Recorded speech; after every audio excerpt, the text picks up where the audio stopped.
Many Jackson County residents are finding themselves in the same situation they faced 5 years ago after Hurricane Michael. They're picking up debris around their homes and salvaging what they can after two devastating tornadoes, and they're facing a long road to recovery.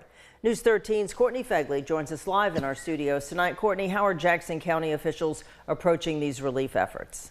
Amy, officials held a news conference today at the Emergency Operations Center. They say recovery crews, fire rescue, law enforcement, and others are working around the clock to provide residents with relief.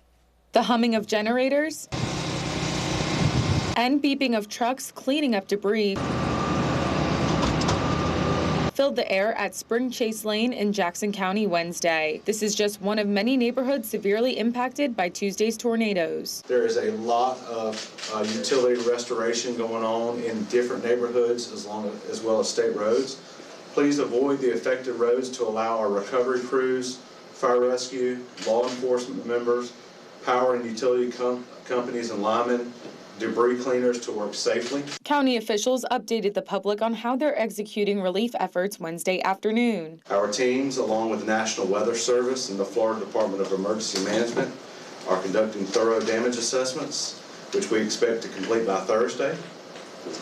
This will give us a clearer picture of the impact by Friday. Officials say power companies have been working night and day to restore electricity to residents. Despite their best efforts, hundreds are still living in the dark. We have a few thousand people still without power, and some of those are elderly. So we have people out checking on those to make sure they're okay, make sure if there's a need that we can help fill it. Even in the midst of destruction and devastation, community leaders are trying to keep morale high. In times like these, our community's unity, our collective strength become our greatest assets.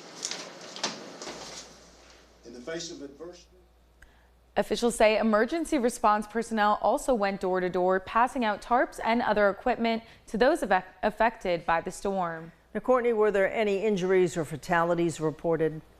Officials say 11 people were injured during the storm in Jackson County, 2 of which are in critical condition. Luckily, no fatalities were reported. That's the best news to come out of that. Thank you, Courtney.